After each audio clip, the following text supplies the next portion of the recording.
This is the U.S. government today, a barren, fruitless, godless, hopeless, authoritarian wasteland.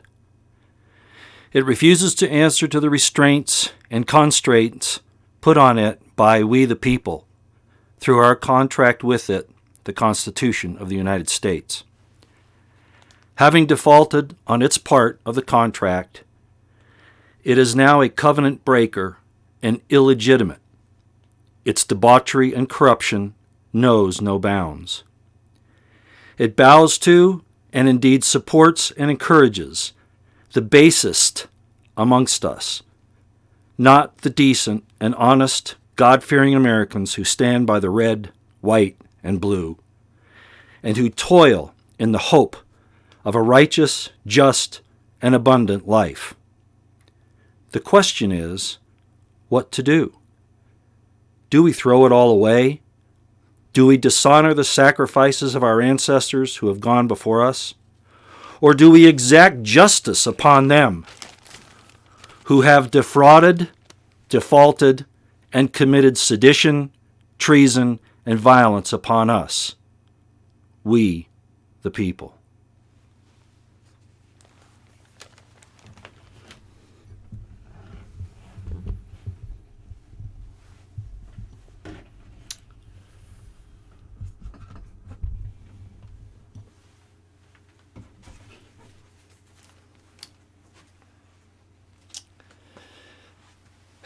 Ladies and gentlemen, this scene also depicts what people like Bill Gates and the New World Order want for us.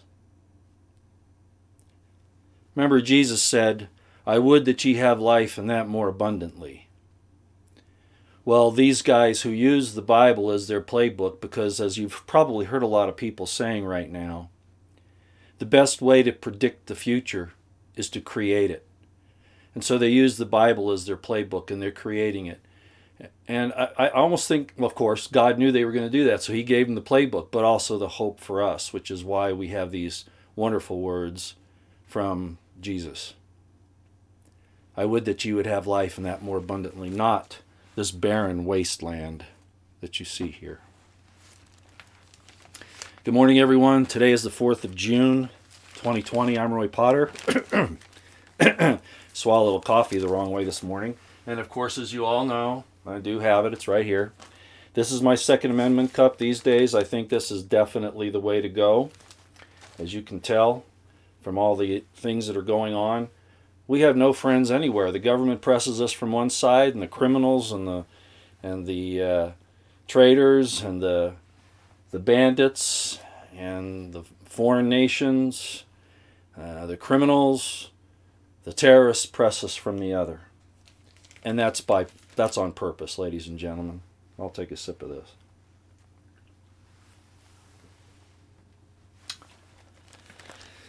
I want to start off with a couple things. Like I said, I wanted this to be a chat day today, and I'm going to try to keep it that way, all right? But like I said, I always have a few things to say. The first is this monkey theatrical production with Lindsey Graham's investigation. Seems like Lindsey is always on the edge of subterfuge and hiding things. Rosenstein, what a disgrace. I'm not going to comment much on it, but now he's admitting, or he's trying to hide his criminality by saying he's incompetent. Well, I think ignorance of the law is no excuse in his case.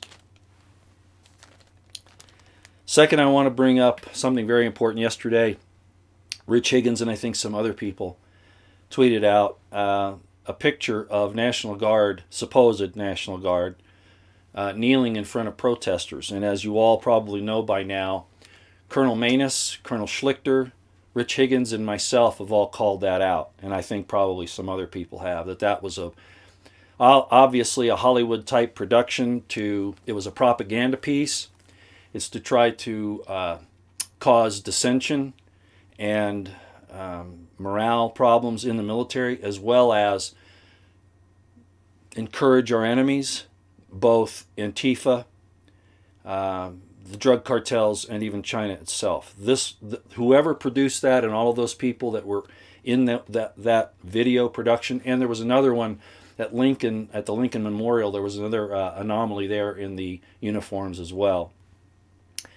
I called yesterday upon the. I'm always getting some new information. I called upon the DOJ, the Department of the Army, the DOD, and the FBI to investigate this and to find out what, if any, and I'm sure there are some crimes have been committed in this particular thing, maybe even a seditious propaganda, however that works out.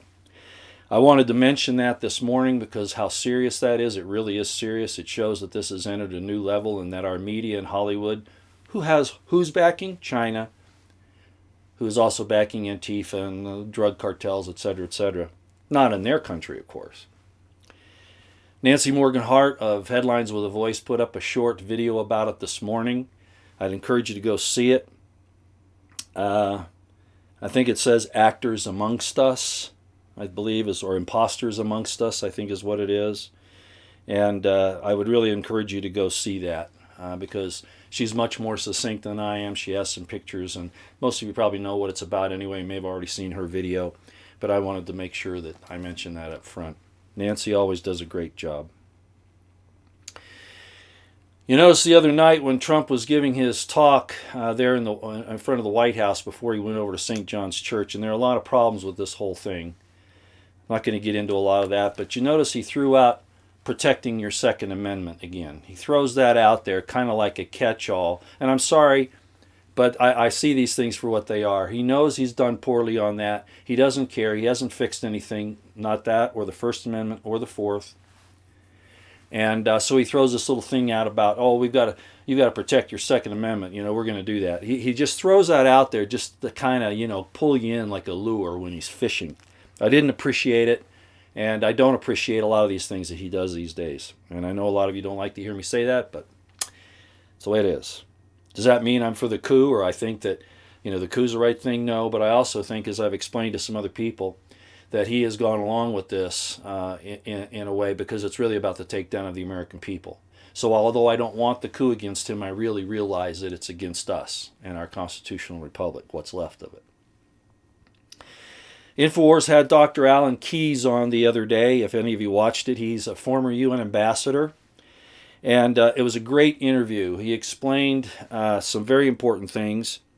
He explained, like a lot of other folks, Colonel Kurt Schlichter, for instance, and some other people have said, well, let's see, was it Schlichter? Actually, I guess it was Rich Higgins, that the U.S. military really isn't set up for the types of counterinsurgency that law enforcement should do here in this country. So deploying the military really isn't a good idea. And we're going to talk about Esper here in a few minutes and what he did.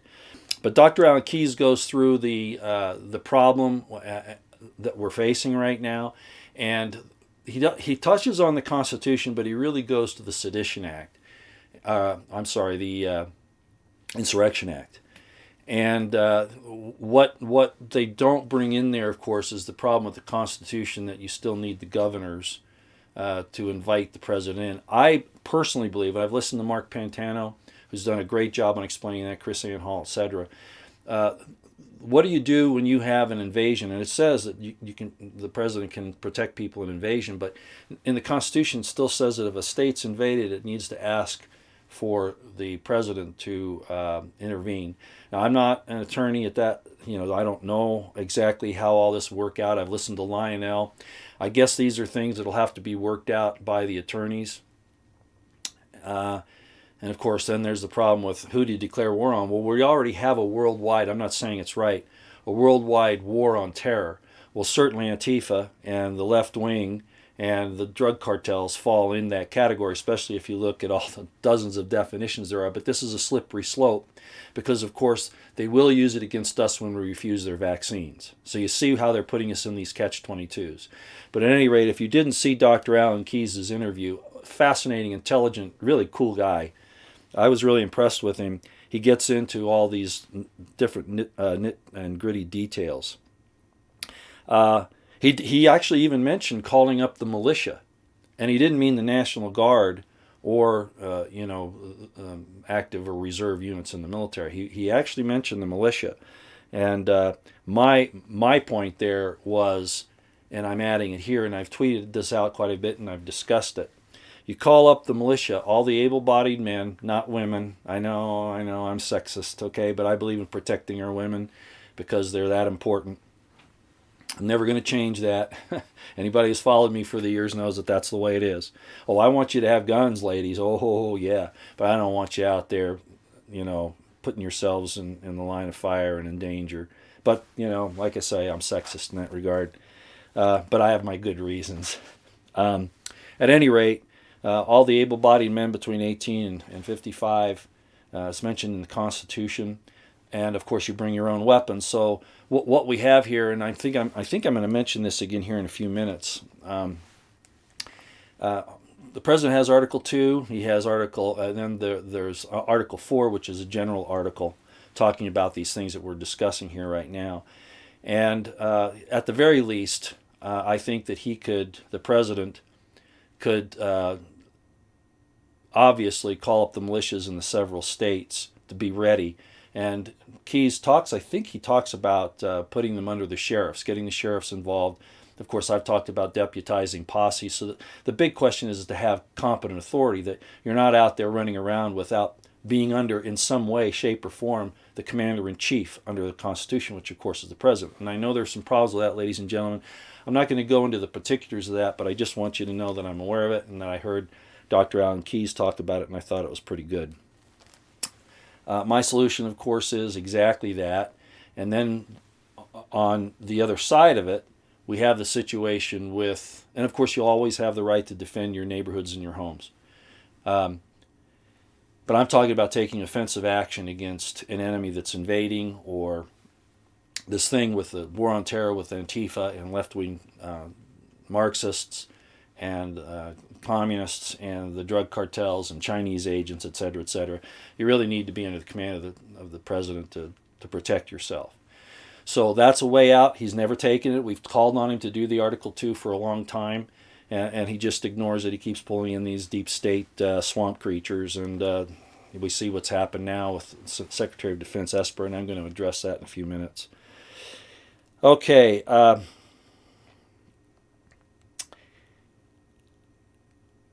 I want to bring this up because I've warned about it for a long time. I have not trusted most of the flag officers, that's the generals and the admirals. Actually, it'd be 06 colonels and above, but primarily flag officers, the generals and admirals, that have been in the military for a long time. We've seen how they've played this for the military-industrial complex. And yeah, I know politicians are partly responsible for our failures. We haven't really won a war since World War II. And there were questions even about that. And then, of course, the military has played that game too, to blame the politicians for not being able to accomplish their mission. But, I've seen them pull some real, I better not say that word, real bummers, let me put it that way. And it's not lack of intel, it's not lack of knowledge, it's keeping us in a perpetual state of warfare. So I don't trust them in that regard. But those that made it through the Obama purges were especially suspect. So now we see General Mattis, who I'm going to talk with. Richard Higgins brought some things up yesterday, and Nancy Morgan Hart brought that up this morning as well. Rich Higgins brought some things up, and then some other people have come forward. There was a Special Forces Lieutenant Colonel who blames Mattis for leaving his men behind after they had been attacked. It was friendly fire incident, but because of the circumstances, Mattis withheld aid. Now, I wasn't there. I can't attest to that. This all came out in testimony before Congress prior to Mattis's. He was appointed to be the Secretary of Defense, and then all this investigation was going on, and that came up. But Mattis is not the mad dog, great military leader that people have claimed he is. He apparently did leave people behind on the battlefield after friendly fire. And Mattis is more mouth than action, and that's why I objected to him. And he made it through the Obama purges. Big problem. We're going to talk about Rich Higgins and his situation here in a minute. I think I've got him quoted here. I do. So I'll talk about Mattis again in a few minutes that Rich Higgins put out.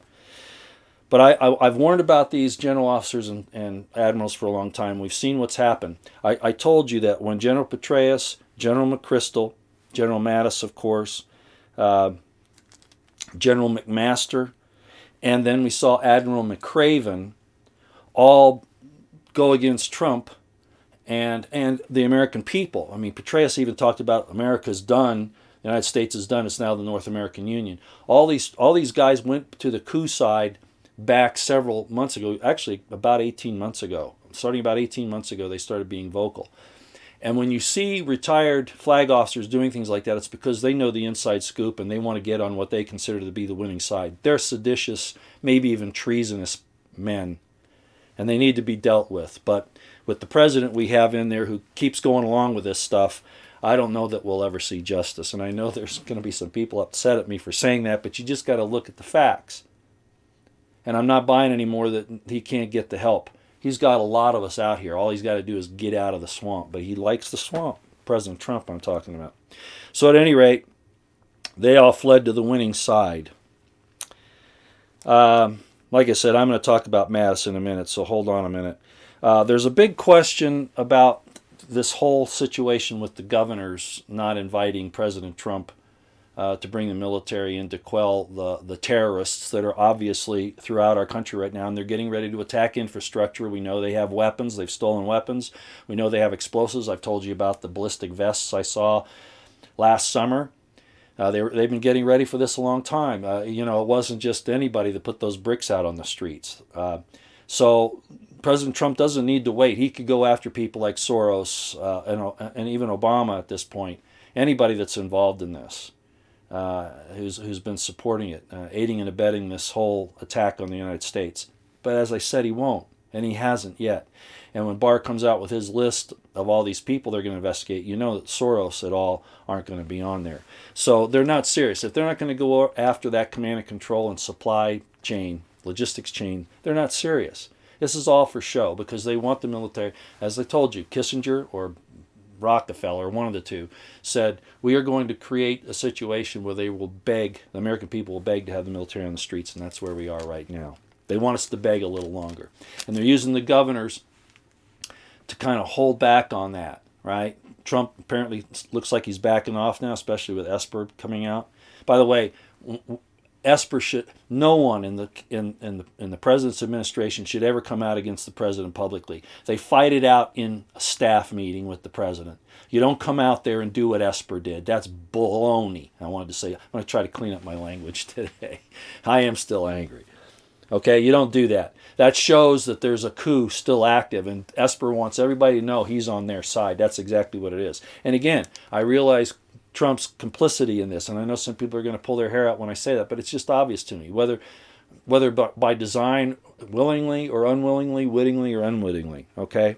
But at any rate, this question with the governors coming out, that they need to actually it's supposed to be the legislature ask the president to come in with the military according to the Constitution.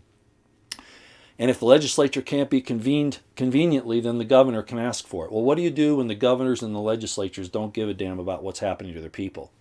And that's been a big question, and this is what I would suggest. Okay, and I put it out on a tweet yesterday. If the DOJ can indict foreign presidents for crimes against the United States, like Maduro in Venezuela and Noriega in Panama. Remember, they actually had put Noriega in an American prison. In Florida, I believe, is where they put him. Why can't the DOJ do it for governors who are involved in crimes, seditions, etc.? Are they immune? If the governors are involved in a conspiracy to help bring down the country, and the legislatures even, which, like in Virginia, probably a lot of them, right? For certainly. In Minnesota, probably, yeah. California, probably, yeah. New York, probably. See what I'm saying? Lincoln arrested a lot of people, okay? And he may not have even done it on the sedition part of it. I'd have to look back at the history on that. Probably was. But at any rate, the fact of the matter is that the DOJ, even local law enforcement, even local investigators can arrest governors and legislators for certain crimes. Okay?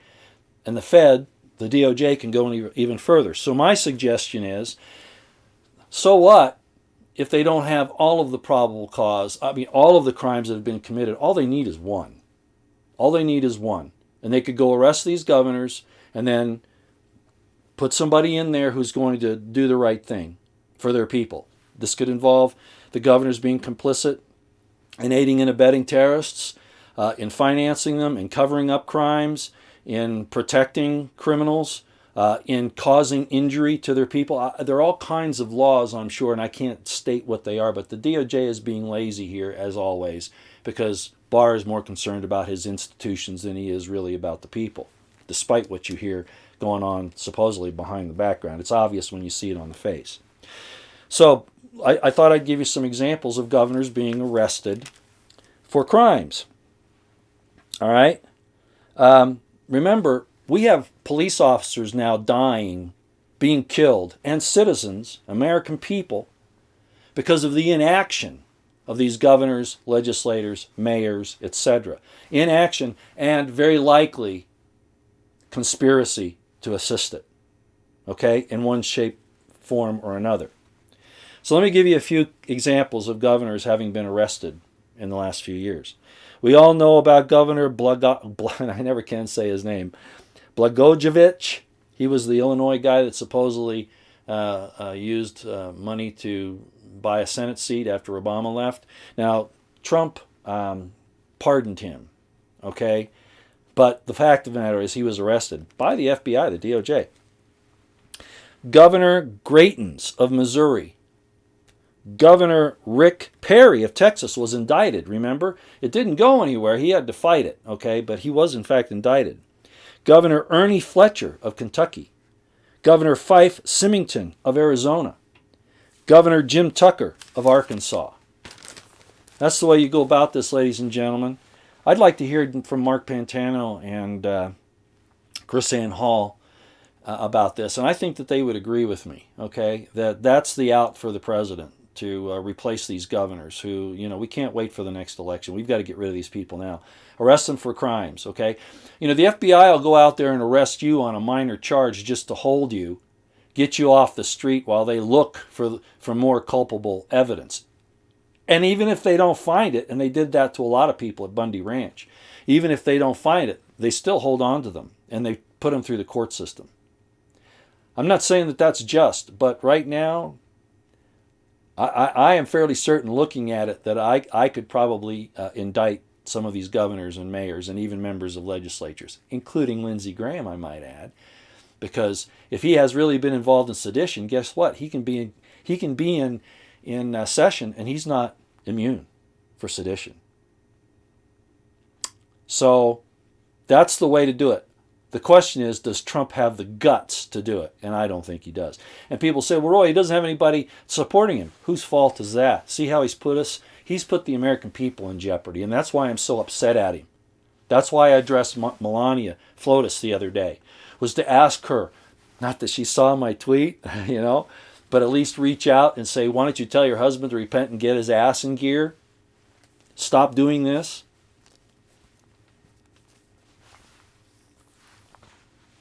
Okay. Before I get to Rich Higgins, I want to read something. I did not write this. But if I told you where I got it, some people will know. But if I told you where I got it, you probably wouldn't take it seriously. But I think it says a lot. Remember, I've talked about Malachi 4. And before those days I shall send you Elijah the prophet, who shall turn the hearts of the fathers to the children. I always tear up on this. Who shall turn the hearts of the fathers to the children, and the children to the fathers, lest I come and smite the earth with a curse. Okay, based on that, let me read you this. And again, I did not write this, okay? I am a reflection of my ancestors and their values. I keep them close and continue to learn, to pass on those values to future generations. My name is all I truly have. Let it be a legacy of honor. Kind of like the Daily Word, for those of you old enough to know what that is. Okay. Getting back to what Nancy Morgan Hart reported on this morning, I tweeted a lot of this stuff out, retweeted it after Rich Higgins put it up, and some other people. But I want to read a quote from Rich Higgins about the Mattis situation. Why Trump let him come in. You know, that's the thing. Constantly mining the deep state for his people. I realize he probably can't vet everybody he asks his staff to present to him. I realize that. But some things should just be damn obvious to somebody that supposedly knew so much for so many years. And if he did know so much for so many years, then he did what he did in spite of that. Maybe because he wanted it to go the way that it has, as I've explained. And if I'm unjust in that judgment, which I am certainly allowed to make under the circumstances, if I have not been correct in that, all Trump has to do is prove it. Somebody said, how dare you talk to your president that way? Excuse me, I don't work for him. He works for me and you and all Americans. So I will hold his feet to the fire as I would any employee of mine. He's not God and he's not a king. At least not yet. Not a king yet. He'll never be a god. But he's not a king quite yet, even though he's been called God Emperor over in Europe. Okay, quoting Rich Higgins concerning Mattis. I'm going to quote this verbatim. Well, I changed a few words, only to shorten it up a little bit, make it more clear. Quote, the individual who brought Mattis in worked NatSec, that's National Security, transition, and was brought to the Trump team by John McCain's senior staff. Remember, John McCain was in on the coup. He was in on the Steele dossier and all of that, right? While in Beijing, he was accompanied by the leader of the International Union of Muslim Scholars, also known as the Muslim Brotherhood. Should I continue? He was addressing somebody when they said that Mattis was a great general. And then Rich says, well, since Mattis has opened his mouth about this and broken his silence, I'm going to break mine. Rich Higgins is a hero, ladies and gentlemen. He's been in there fighting for the truth for a long time, and he got punished by McMaster for it, who is a Muslim Brotherhood sympathizer. I wonder why McMaster hated Rich Higgins so much. On that same note, Dr. Corsi, and I have some problems with Dr. Corsi. I do. All right? He's a lot smarter than me, but he's done some things that make me wonder really what his agenda is. But regardless, he said something yesterday that I thought I would repeat. So quoting Dr. Corsi, this is what he says. Mattis was commander of CENTCOM when Osama bin Laden was captured at Abbottabad. Mattis denounces Trump on military use versus Antifa terrorists because Mattis is scared to death that Trump will declassify the truth reference Osama bin Laden's capture and the reasons the SEALs were silenced.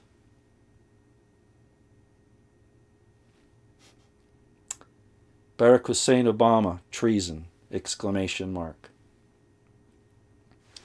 And I will add at the end here, and then I'm going to go to chat.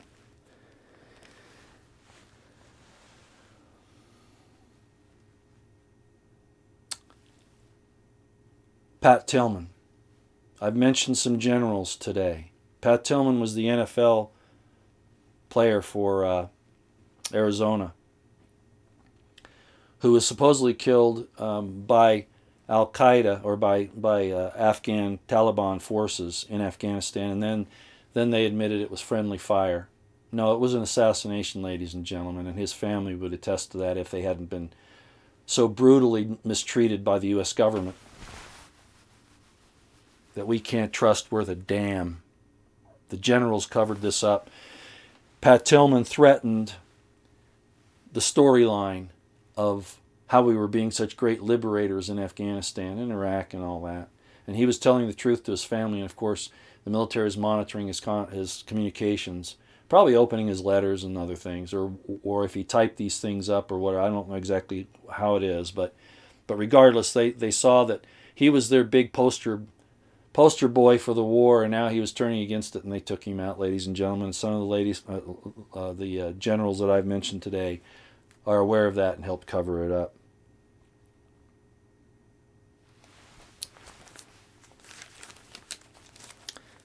So there we are. I promised I would go to chat today. I did, didn't I? And yeah, I think that's an apropos background. I really do. I think it says everything. By the way, I took that picture in the winter, this last winter, and it was an extended time when the frost froze on everything, and of course you can see how desolate it is. Now, it'll grow back, but what they've done to the United States probably won't.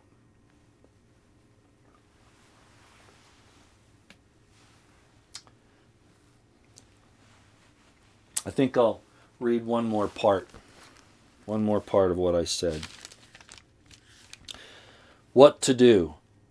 Do we throw it all away, meaning the Constitution and all that? Do we dishonor the sacrifices of our ancestors who have gone before us? Or do we exact justice upon those who have defrauded, defaulted, and committed sedition, treason, and violence upon us, we the people? Well, I think you know where my sentiments are at the present time. We need competent authority to organize militias today. Standing militias, individual militia units that have been training and all that, that's fine. But most of you have been infiltrated by the FBI. Not that you necessarily were doing anything wrong, but they'll basically set out, because the FBI is controlled by leftists. They will set out to set you up, to frame you. Look what they did to Roger Stone. Look what they did to Flynn. Look what they did to the Michigan militia, which, by the way, for most of you who followed that, they were acquitted. Did you know that? So we need competent authority for cover. And I've been asking the president to do this. I've been asking sheriffs, governors to do this. And the reason why most of them don't, we've had a few of them stand up and do it, but most of them won't, because they don't want to be seen supporting the Second Amendment. And Trump is in that same category, despite his public pronouncements to the contrary. Actions speak louder than words, and his actions suck. I'd have fired him if he worked for me. Like I said, he works for us. We don't work for him. Okay, let's see what you got here. I've been pontificating for over 30 minutes. Yes, Edelson James. Yes, I always see yours first. Trump needs to pardon Roger Stone today. Absolutely. Yeah, especially under the circumstances. That man does not deserve to go through any more of this pain and suffering. And I'm going to throw in Assange as well. What President Trump has done to Assange and to Stone, not to mention what he's done to Flynn. He threw Flynn out without even, hardly batting an eye, which is why I think it was part of Trump's plan to do that. Use Flynn to get, and Stone for that matter, to get him into the White House to make these public appearances with these real heroes, and then dump them because he was afraid they might find out he was really in on it. And I'm sorry, but that's just the way it looks to me. No, I would not move to Mexico. Hell no. I've been there. I know it. I mean, there's some great parts of Mexico. There were. I was primarily in the state of Chihuahua, and I could tell you some things there. I better not. The story, I get telling stories and it'll go too far. But the Mexican military is not to be trusted. I'll just put it to you that way. And Trump has made an agreement, as Nancy Morgan Hart and I have pointed out, maybe some others, to put this drug cartel-infested leftist Mexican army on our border to protect our border. Are you kidding me? That would be like asking the Russians to protect the Fulda Gap back during the Cold War in Germany. It's insane what Trump did there. Another example of, I don't trust the guy. He's either a total buffoon or he's planning on being the guy who takes down the United States but pretends to be a good guy. And that's why I'm so concerned about it. He has no common sense, or it's deliberate. Well, it could be both. Would I go to Mexico? No. There are some great places down there, but no, it's hell. We're going to be like we already are, really, aren't we? I mean, we're almost. I mean, look what's happening in our country now. They're going to. I'm telling you, they're going to hit infrastructure next. They're already kind of starting that. They're killing Americans in the streets. They're trying to get into your homes. You better be armed, and you better have your neighbors have your back, and you better try to protect your residences at least. I'm saying a minimum of 200 yards from your homes. You need security and defense in depth. You think you're going to defend yourself in your home? You can forget that. You got to think a little more offensively in that regard. They're going to start grabbing Americans and beheading them. I'm telling you, they're going there. This is not going to get better. This is going to get worse. And the damn government has been using this coronavirus to start this until they had the military in place. Until they had their Antifa and leftist Marxist assets in place. Somebody is helping the Chinese and the leftist Marxists take down this country. And where do they reside? California, New York, and Washington, D.C. in the halls of power. And Trump does nothing. Yeah, I just see Nancy saying she spent most of her childhood in Mexico. I have family from Mexico. I have family that married people from Mexico. I have Mexican. I haven't shown any of the pictures, so we had a little family reunion type thing here a little while ago, and it's all in there. I have very dear friends and family that are from Mexico, actually Mexican, and they're beautiful, wonderful people. But they've been for years. They've been turned on and misused. I mean, Mexico's always had its problems. But they've been turned on and become victims of an authoritarian regime and of these drug cartels, which have infiltrated the whole government. That's why I don't trust the president of Mexico. And President Trump shouldn't make any deals with that son of a bitch. So, the Mexican people, lovely, wonderful people. I love the culture. I love the food. I love the colors. They're fun to be with. Honestly, I've traveled quite a bit, obviously in the military and otherwise, and I had the most fun with the Italian Carabinieri when I was deployed. That's the Italian, basically military police people. Fun, just fun to be with. The Brits, the NCOs were okay, but the officers, nah. The other group that were always fun were the Mexicans. They know how to party. They know how to show true affection. Their families have been iconic in their support for each other. Listen to Florida Maquis. He'll tell you about the culture in Central and South America and how, thinking that you're going to invade down there, the United States, is totally insane. That would turn that entire continent and both South American continent and Central America against the United States. That quick. And rightly so if we did it. Go listen to him. He'll tell you about the culture down there. Again, they've been subverted like the New World Order and the Deep State are subverting us now. They're subverting their culture with drugs, with all this transgender, everything that they're doing to us now, they've been doing to Mexico for a long time. But yes, it was a wonderful place. And there are places that are good now, but I wouldn't go there. No, we're going to need to have a land of refuge somewhere here. And I don't want to get into that right now, but that is the other alternative for a place for people to gather as the balkanization occurs here in the United States.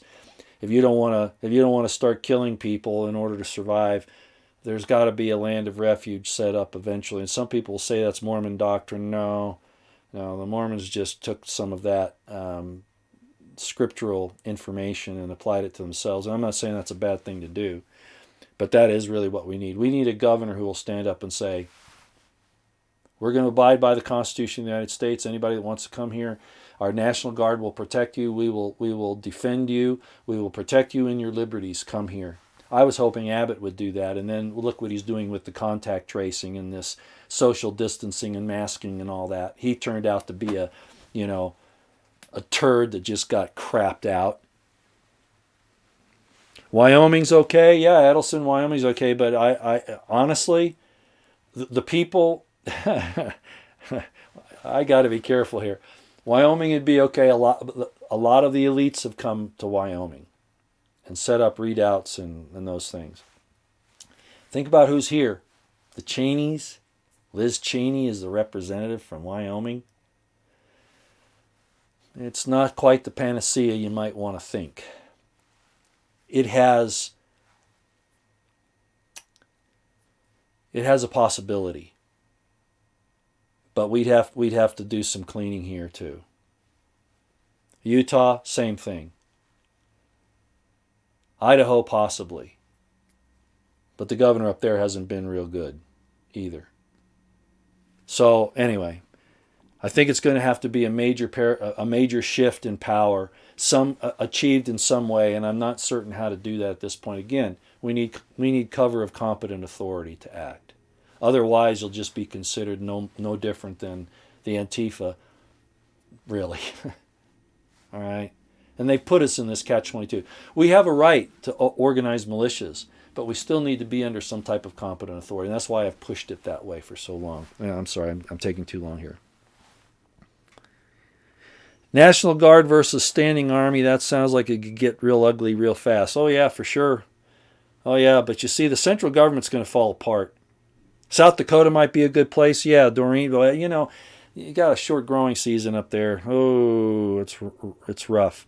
The Civil War started very similarly, because of this. The central government, the federal government wanted to exert its powers over other states. Everybody wants to talk about the slavery issue. Well, that was actually kind of a side issue.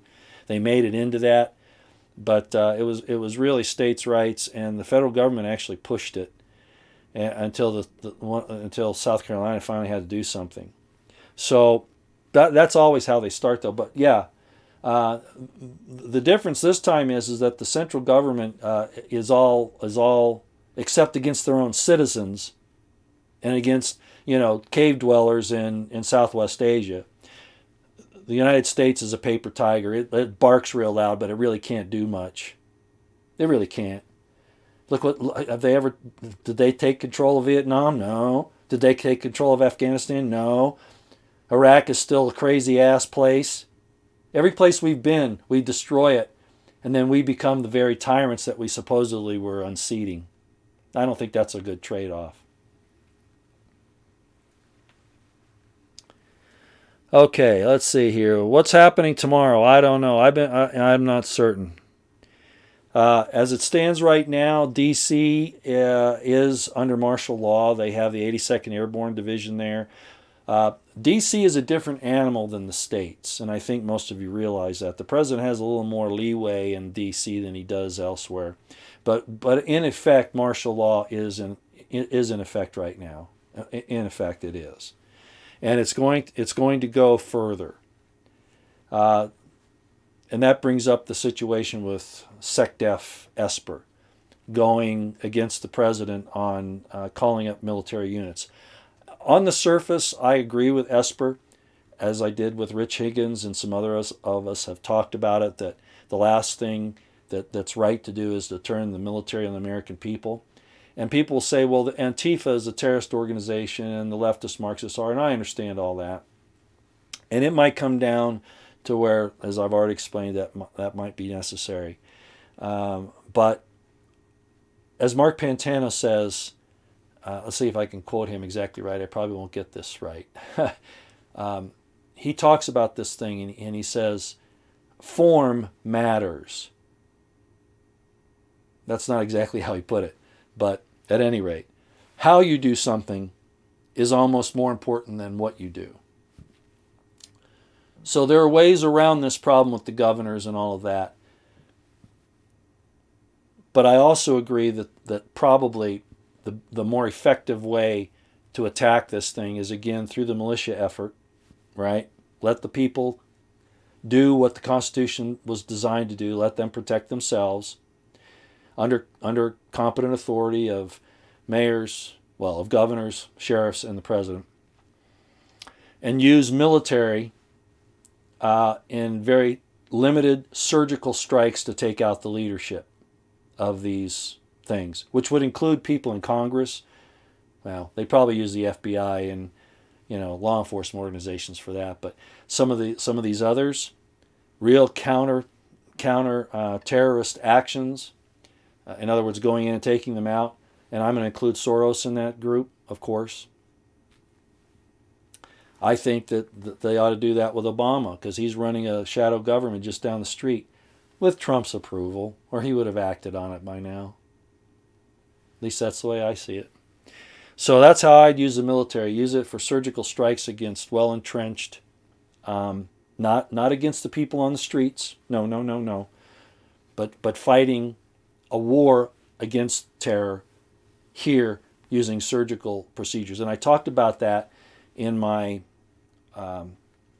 documentary, Borders, Mexican Drug War or Insurgency. I talked about using the military for surgical things in even border protection.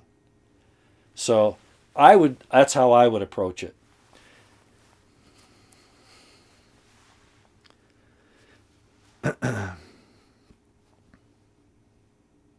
Yeah, Sally Silvershoes. Someone needs to strike hard and fast to put the bad guys back on their heels. We don't have time. We are going to have to make time. Now, I agree with that. There is a timetable here well, Trump lost the initiative 3 years ago. He lost the element of, well, there wouldn't have been any surprise so much. But he could have organized this thing, but he didn't. That's why I say, and it wasn't because he was sitting there and he didn't know what to do. He couldn't get the right people. He just chose the wrong people. He did it on purpose. Ivanka and Kushner are still in the White House. Tell me that he wants good people in there. I mean, that right there tells me everything I need to know. So Esper did the wrong thing by countering Trump in public. What he should have done is said, President, I don't agree with doing this. This is my alternative. This is the other contingency plan, the other course of action that I would suggest you take if you want to use the military. This is how we should do it. And then if Trump said, no, I want him on the streets of America, Esper should have said, I resign. Not go out in the public and stand like he did.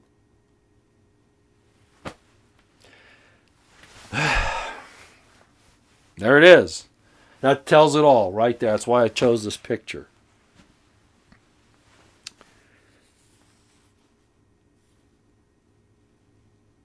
Yeah, Ida Shoemaker, there are a lot of communities in the Northwest and in Montana. I don't know of any in Wyoming. Montana, Idaho, a couple of spots in Washington State. There used to be some in Oregon. There might still be. Yeah, where people have grouped together in small communities and they're really self-sustaining. I don't like to use that term with the way that's looked at these days, but they really are like-minded people that work together. And that's how this has to start. That's why I've told you to get together with like-minded people, because you're not going to be able to depend on the government. The government's going to become your enemy. They want the military out there, and they're playing this little game of, no, we don't want to do that. No, we don't want to do that. Yeah, they do. Esper really wants to. Okay, he really does. He just doesn't want to do it against Antifa. He's making the constitutional argument in some ways, but they're using the Constitution against us. Okay, they really are. So that's why this war on terror, which is already there, should be applied in this situation. Like I said, use the DOJ to criminally indict governors and mayors, etc.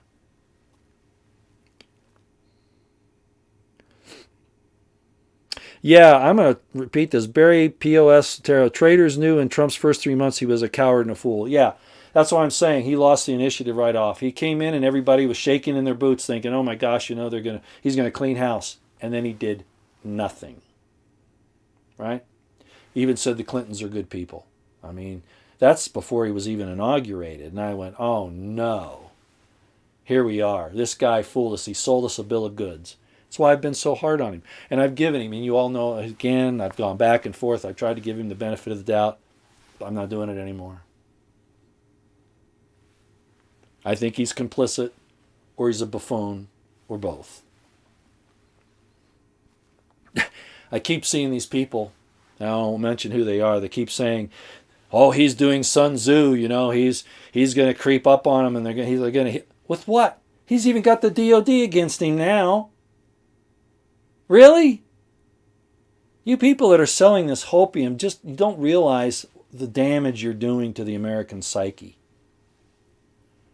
I don't like to come up here and show stuff like this. I'd like to show you that we're going to a beautiful place. Oh, down the road. That's promised. As long as you don't give in to this. But this is where we are. And it's going to get worse. And people that are selling you this, oh, Trump's got it all in hand, and, patriots are in control and all this BS. All you got to do is look at what's happening. Your lights are about ready to go out, ladies and gentlemen. They're going to hit the infrastructure.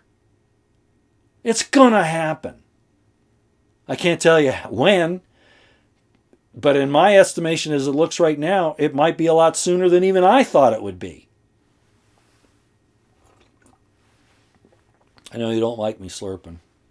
Guess what? My coffee's not quite cold, but it's getting there. I always slurp a little bit because I usually have it so hot I can't just drink it. So I'll show you I can do it without that, okay?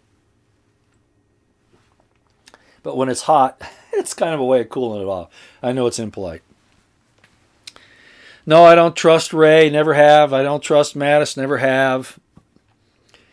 Rosenstein, we see the little dance that he's playing now, and nobody does anything. Rosenstein should be in handcuffs and hauled out right now and headed off to be arraigned.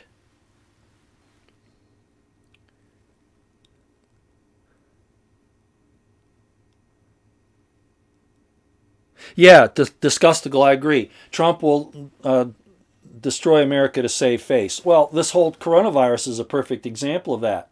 Everybody knows it's... As a matter of fact, I was out yesterday and I was doing some things, and I was thinking about doing a live broadcast, and I thought, no, I'll just wait till tomorrow. But what happened was everybody in this mall had masks on. I showed you where Foot Locker, they wouldn't let you in without a mask. I went into Panda Express, you can't come in without a mask. They're doing this social distancing. We now know that all this was put together by a science fair project in junior high or something back in 2007, and Fauci used it. We all know what this is now. But the governments, including Trump, who has now extended the military out until August to assist in the coronavirus problem, Italy totally said this is ridiculous, and all the people just took their masks off. They're not paying attention to the damn thing the government says.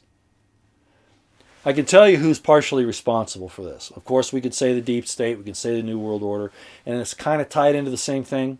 It's the bank and insurance industry. The banks own the insurance companies. And the insurance companies have told these companies, you need to do this. Well, of course, it's not necessary. They're pretending like they're trying to protect from litigation. That's the cover that they're telling these businesses to do it under. It's hogwash, and Trump should make a declaration today. Talk about an executive order. That's one he could do today. Fire Fauci, Birx, and arrest Gates, who's a mad scientist. Close down the bioweapons labs. Have them subject to the same kind of regulations and control that the atomic energy places are. But no. This all works into what that person just said. Trump's in on taking down America. He was hired to help bankrupt America. How can we ignore it?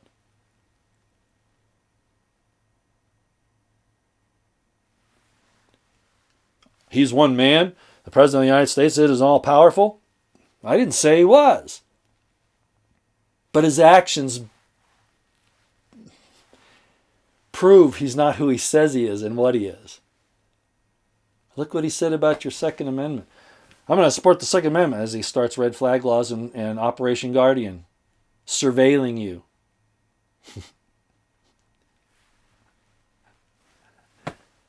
Lying son of a... Bleh.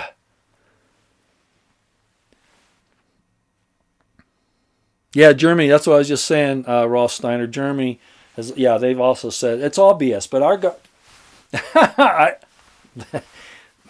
there it is. They want to subjugate you. They want to destroy you.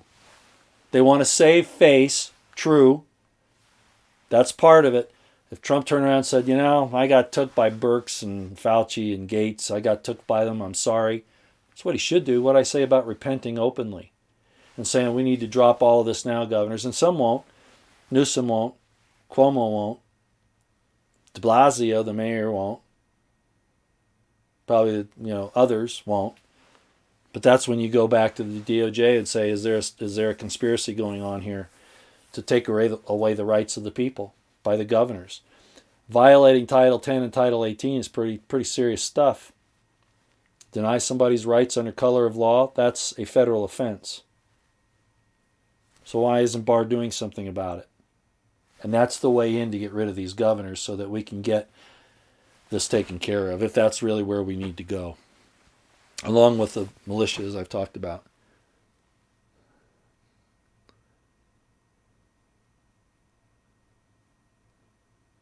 Yeah, Trump has been compliant with the deep state, Mike Cox. Obviously, that's why I'm so surprised that the Democrats fight him so much. He's given them everything they want, practically, which tells me it's theater. They've arranged this. Hillary Clinton and Trump and Obama arranged all this. That's how I'm looking at it, man. Probably with Soros, Kushner, maybe even the Rothschilds, maybe even Netanyahu.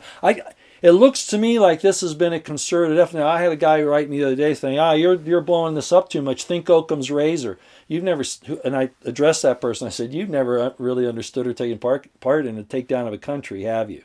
And how extensive this corruption and this sedition and this treason is. And I told him to go look at I guess it was a he. I said, go watch the movie Valkyrie. They didn't succeed, but you can see how it's done. And it's not just Occam's razor. It's complicated. They didn't plan well enough in the Venezuela takedown, remember? The ex-special forces guys that just got captured here about, a month ago or so in Venezuela? Remember, I told you. And so did Florida Mikey and a few other people. And we saw, and I kind of mentioned it at the start of this, Barr coming out there and, we've indicted Maduro. And then Trump says, we're sending the carrier groups off the shore of Venezuela and off the west coast of the United States. And we're going after the drug cartels. And I looked at the deployment. I said, no, they're not. No, they're not. They're getting ready to invade Venezuela. Then we had the attempt by a very poorly planned group. The DOD, I just proved my point again. Oh, yeah, they'll have plausible deniability. They can't do anything. The DOD is freaking worthless. They've got the technology. I'm not just denying that. They can fire missiles off like Trump did to Syria unjustifiably. But on the ground, no. No. I'm sorry, ladies and gentlemen, and those who are in the military that are listening to me on this. It's not that I want to disparage them. It's that the leadership in the military is part of the problem. They want it, and in the civilians' bureaucracy in the Department of Defense, which is one of the most heavily infested areas of the swamp in the deep state. Military-industrial complex, Eisenhower talked about it. They're not about saving you in the American constitutional republic. No, they're about their own power. What is the situation on my IC here? On the IC, on my motto? The intelligence community is our most dangerous domestic enemy. Well, the DOD is part of that.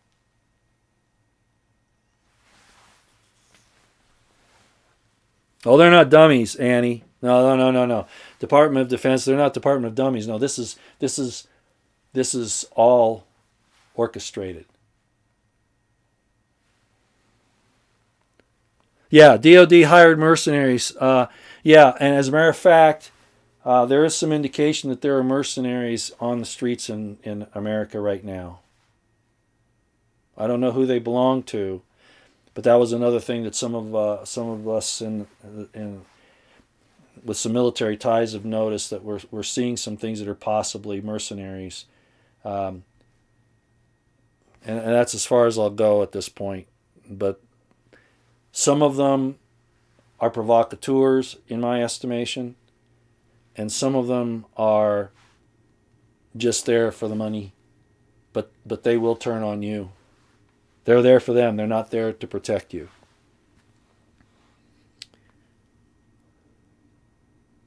Yeah, Nancy's pointing out that John Smith, watch of headlines of The Voice, watch Mark Pantano about what Trump can do. Absolutely, and I mentioned that a few times here, and Nancy has touched on it a couple of times, and I think you all need to go listen to her this morning again. Imposters amongst us, very, very important. And if you have Twitter, please subscribe to Rich Higgins. Please follow Rich Higgins. He's probably the most sane voice and most knowledgeable voice. People will say he is not an intel officer. He has more experience in intel than most people in intel do. You get these wise asses that want to put him down, and that should be your first indication that something's wrong. Rich is, I don't want to speak for him, but I think Rich supports Trump a lot more than I do. But he's not dumb either. He doesn't fail to recognize that there's a problem. But I think that's as far as he wants to go, and I understand why. Like I said, Rich Higgins is a hero in my book. If and when all this is over with, there are going to be some great heroes. Flynn, Higgins, probably Stone. And I hate to say, that's as far as I'll go. That's as far as I'll go. How long have we been going? Oh, only a little over an hour, so we'll keep doing it. And I know I've missed a lot of you on the chat this morning, and I want to apologize. I am a one-man show, so it's hard for me to watch all this and comment, so I'll just go back and forth. Yeah, Keith Rogers, morning Roy from Montana. What the CIA once did abroad, they are now doing here. Pompeo's a mole. I agree. Remember, there was a statement. I wish I could remember who said it. If I prepared notes and did the research rather than just come off the cuff like I do so often, that there's that statement that says the weapons that were made for foreign wars will eventually be brought home against the people themselves of the country, right? And that's exactly right. The weapons of war that were made for foreign wars are eventually turned on our own people. Look at the surveillance system. Look at the whole situation, how they set up surveillance and the control mechanisms in Iraq and Afghanistan. They're applying those here right now. Contact tracing, all that. That's what they did. They went out there and they had their contact tracing in Afghanistan. Do you all remember this? Like 5-6 years ago was when it started. Jade Helm, geospatial intelligence, they're using it against us. That's why I say I don't trust the DOD. I certainly don't trust the intelligence agencies. So getting them on the streets might not really be what we want. They're going to pretend like they don't want to do it, and then some way they're going to pull out where they do it. Do you see how they're playing this little game with you? No, they're going to make you beg for the military on the streets, just like I said, either Kissinger or Rockefeller said, David Rockefeller. And then all hell will break loose in that regard. That won't stop Antifa. It won't stop the leftist Marxists. They'll pretend to be, we're seeing it already. Supposed white supremacist groups are out there doing things now. Do you believe that? I don't see any evidence of it, but they're saying it, aren't they? We've even had Antifa get caught, right? Pretending to be Black Lives Matter. Did you see some of those? Spraying BLM on some of these buildings, and the black girl there was saying, hey, you're not with us. What are you doing? Don't you see? And Trump sits there with on his hands. Sorry, I don't want to get graphic. Holding up a Bible. Oh my gosh. Mike D, 1984, Ruby Ridge woke me up. Well, Ruby Ridge is 94, right? Maybe that's just your name, 1984. Oh, that's your name. Okay. Yeah, Ruby Ridge, Waco, Kent State. The first bombing of the World Trade Center in 92 or 93, whenever that was. Of course, 9/11. The Geller attack in Garland, Mexico, or Texas. Boston bombing, on and on, right? 9/11. The Las Vegas shooting. Never got told the truth on that.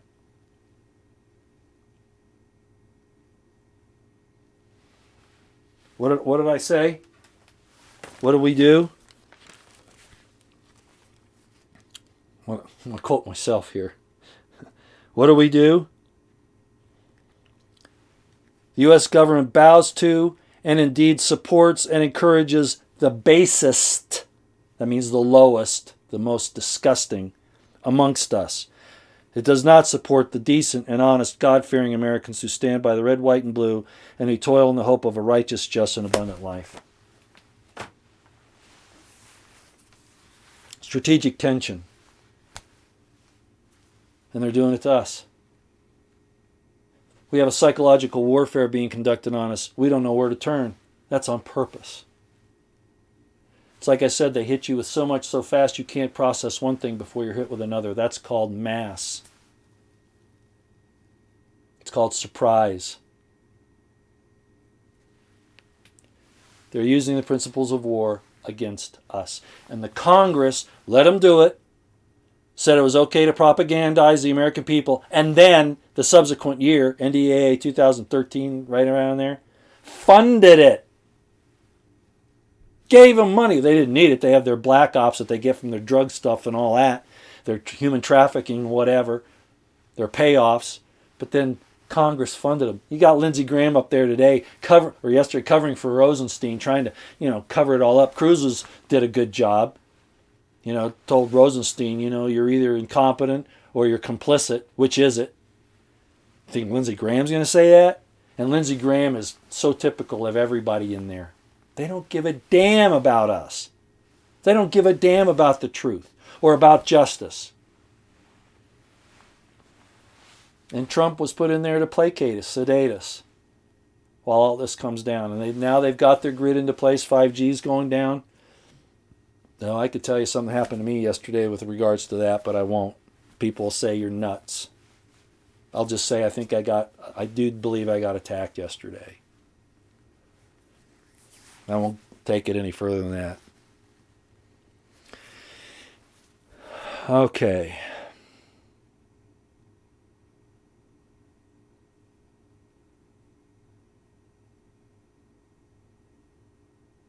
Robert M. Stahl, you're talking some stuff that's way over my head. I know about the second law of thermodynamics and all that, but I don't know about the solution to zero. I'm sorry, that's way over my head. I'm a tactical, strategic guy. I know a lot about science, but not the real technique. Quantum theory is a hobby of mine, and it goes along with proving that there is an intelligence in the universe that could be God. I don't want to force that on anybody, but yeah, it's definitely there.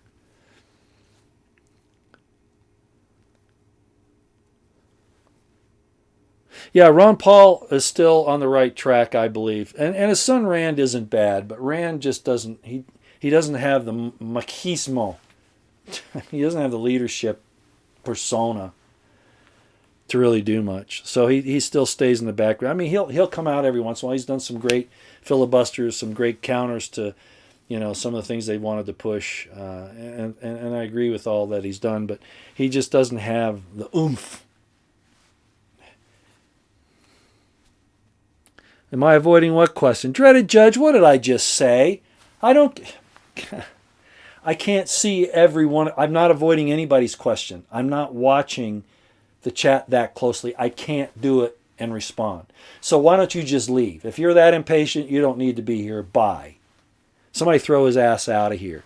Somebody's going to be that impatient with me, I'll be impatient with you. If I got a mod here that can throw Dreaded Judge, who are you voting for?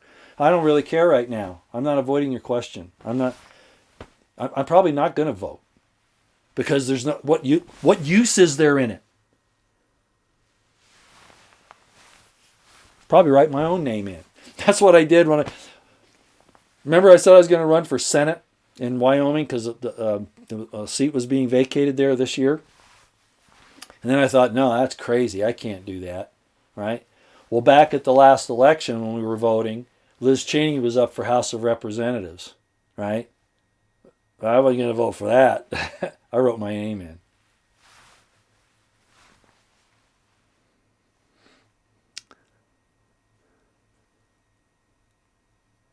Oh, yeah, Nancy Pelosi. Yeah. That's why these antics of Trump holding up the Bible. I mentioned when I told some people what that meant to me. I don't think that was a good sign. A lot of people were saying it was like Esper was saying it was just a photo op. Esper says he didn't know they were going over to the church. He didn't know that they had used the military to clear the area with tear gas and all that. And like I said the other day, if that had been Teddy Roosevelt, he wouldn't have waited until the military cleared it out. He'd have led the charge, but not Trump. No, Trump's sitting in the background with his fingers, he's sitting on his hands doing things. I'm sorry I'm disrespectful for him, but what else can I say? I've never seen such cowardice and indecisiveness in my whole life. His own friends, he allows to get, his supporters, he allows to get beat. How many people have been beaten for him? Literally, with bike locks and crap. Now, I understand he can't be overly, he can't show his bias too much. But this is a matter of justice and right and wrong, and he does nothing. Look at Assange. Oh, yeah, great WikiLeaks. Yeah, release more of that information. I love WikiLeaks. Then they arrest Assange. Well, I don't know anything about WikiLeaks. I don't know Assange. I don't know that much about it. You cowardly bastard.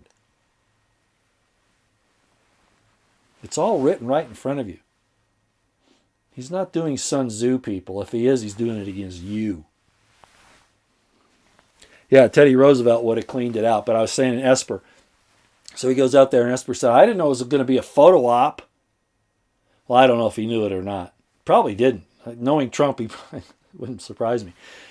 But holding up a Bible, that was like him just throwing out in the speech he gave just minutes before.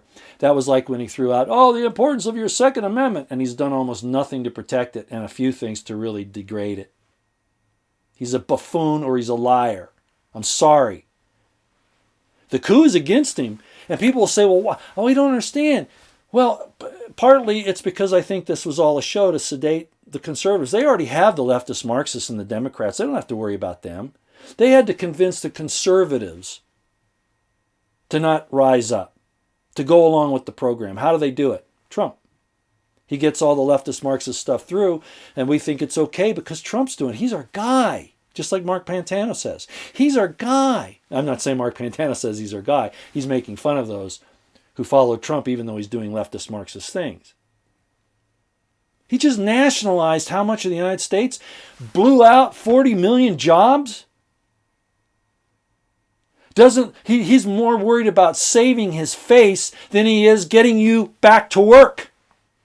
And he's putting contact tracers out on the street with the help of the military, sort of like the WPA that Roosevelt did back during the Depression, to put them to work. But this time, it's to come after you and to subjugate you and to tyrannize you. Is that a word? I don't trust him. So people say, well, but you said they're working at a coup against Trump. Yeah, because two mafiosos, they respect each other so far, but they're fighting for top dog. Okay? Even though he's going along with this, I'm not so sure right now. I think now he's probably wondering what the hell he's done. If I were him, I would be thinking that. But I don't expect him to fix anything. And a second term with Trump is not going to be any better than the first. My friends have told me he can't do anything until second term. No, he's already proven. Just like Mark Pantano says, we're going to get more immigration, more amnesty, and we're going to get gun control. Because he won't have anything to worry about then. Wayne LaPierre, apparently from NRA, as you heard Mark Pantano said, had to go to Trump and say, we're going to withdraw our support from you if you keep going down this road for this election coming up. But once he's got that, who does he care? He's going to listen to Ivanka and Kushner. Jared Kushner.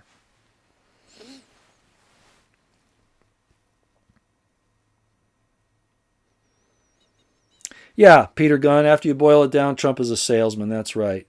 You want your money back. BP Earthwatch, Jesse, how you doing? There may not be an election. I agree. Yeah, they could work it into that. Yeah, Jesse, you're right. By the way, I did watch your, as you probably know, I retweeted it and did some things. I watched your situation about the 5G making us all angry, and that it's been cranked up, and it was very good.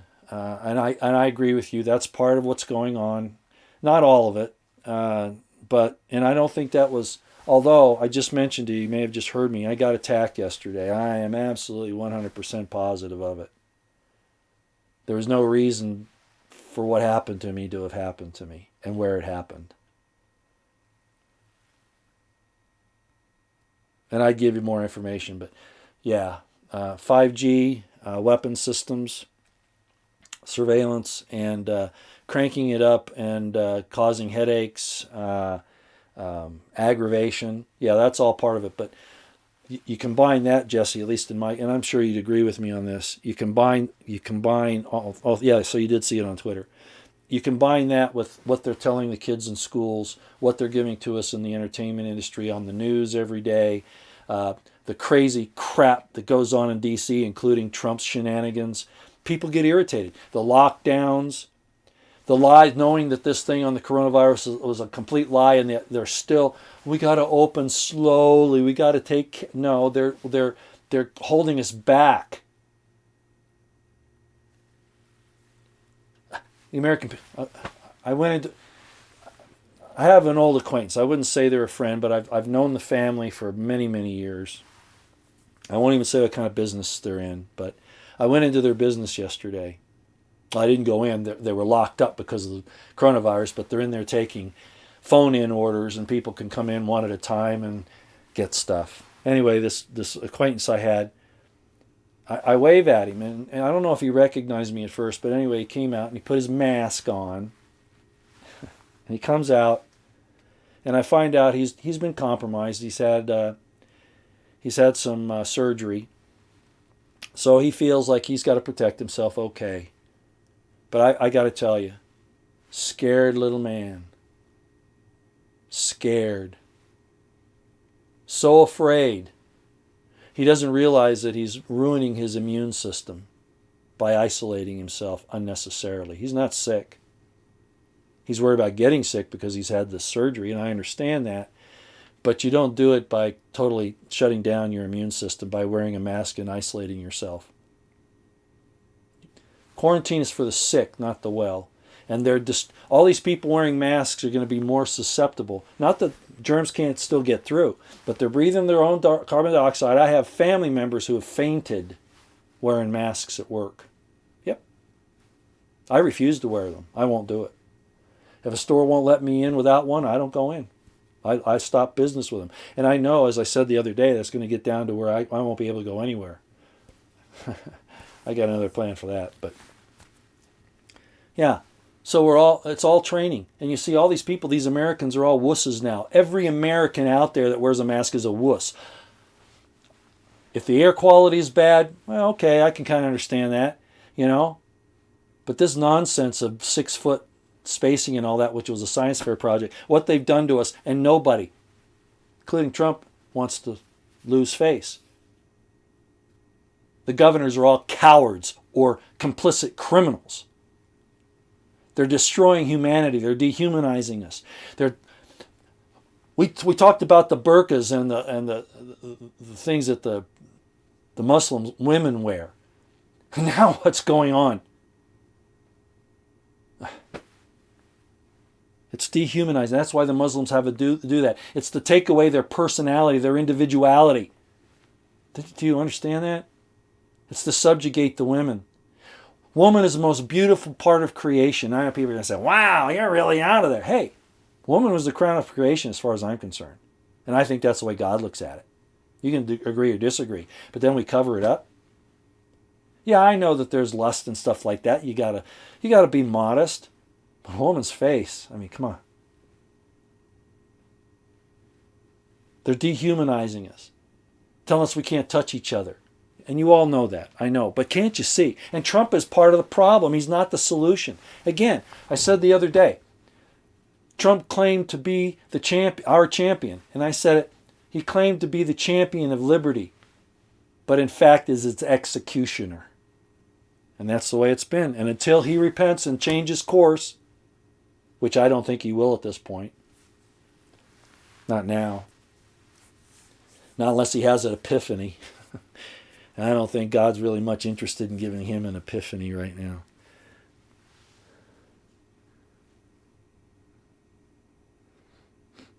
Oh, BP Earthwatch is saying that the Antifa were in black on a 100-degree day on the black asphalt.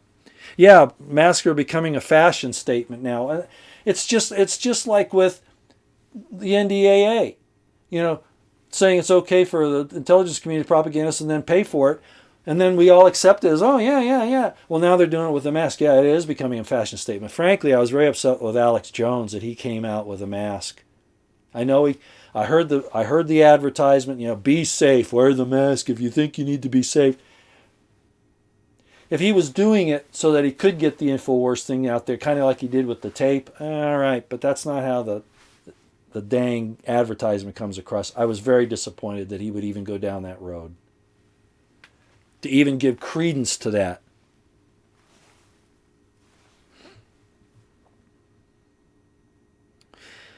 PK Osby said, you'd be proud of my daughter, only one at her workplace that said no to the mask. Over 80 people. The men wear them, but not my little girl. She has more courage than I could ever dream of. God bless her. They'll take it out on her, of course, eventually. They'll eventually get to where they'll cause her some problems, and I think you know that. But I think that's where we need to be. We have to be willing to stand up and take the hit. I mean, Alex, that's why Alex Jones surprises me sometimes. He talks about getting out there and, being involved and not subjugating yourself to the system. Then he makes masks. I think he sells them for $10 a piece.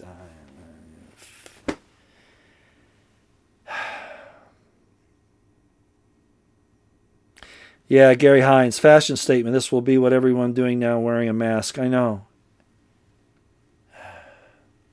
They're destroying the variety that God creates. Can you see how Luciferian this is? Lucifer wanted to make everything the same. And that's not his name. I know that. I'm just saying it so that you know who I'm talking about. Lucifer said, I'm going to force everybody to do the right thing, and I'm going to force them to all come back, but I get your throne, God. It's the AI. It's the same thing that's happening in the AI. I'm going to force everybody to do what I say to do. I'm going to force them to do the right thing, what it considers to be right. I'm going to make everything the same. Equality under the law is not making everything the same. You see, they're making you wear the mask to make you all the same. It's Luciferian, ladies and gentlemen. It's a Luciferian attack on God's creation of variety. I like white women. I'm not racist. It's like I like blondes better than I like brunettes. I mean, I wouldn't turn my back on a brunette, but I prefer blonde and blue-eyed. That's my preference. Does that mean I'm sexist or, I'm against brunettes? That's a right I have, and it's a right you have. You have a right to like what you like.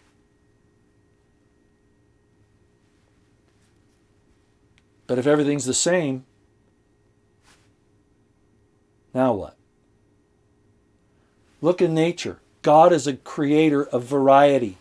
The clouds, the most fantastic artwork is God's. The clouds, you don't have to look at one picture every day. Every day it changes. Every day you see a new portrait. You see a new painting. You see a new sculpture. That's why I'm so much against the Christian concept of sitting on a cloud playing a harp for eternity. God doesn't do that. He doesn't want you doing that. He's pretty confident in himself. He doesn't need your approbation. He wants you to have approbation all for him for your own benefit, so that you see what he's given you and you acknowledge it. These things are gifts. And Satan's trying to destroy them. Lucifer's trying to destroy them. Bill Gates is trying to destroy them. Rothschilds are trying to destroy them. AI is going to destroy them, except in that they want you to buy their products, right? Their merchandise. But as far as the way you think, they don't want you thinking differently. As far as the way you look, oh yeah, they'll probably sell cosmetics and things like that. But their real intention is to make you all the same. Look at 1984. If you've read the book 1984, A Brave New World, Everybody dresses the same. Everybody looks exactly the same. They didn't cover their faces in there because the actors wanted to make sure, they get their, I don't care what you say about me, just spell the name right, right? They all wore the same uniforms. That's what the military does. They take away your individuality. They give you a uniform. What are the masks, ladies and gentlemen? And then the social distancing, as Monograph has pointed out, it's for this 5G targeting and surveillance, but it's also training in and of itself, that you will obey. I don't obey. I got close to this guy yesterday. He didn't like it. My friend, he didn't like it at all. They're scared. The American little people are, oh my God, I'm going to get sick. And I'm not using God's name in vain. This is them talking. Oh my God, help me! I'm gonna get sick.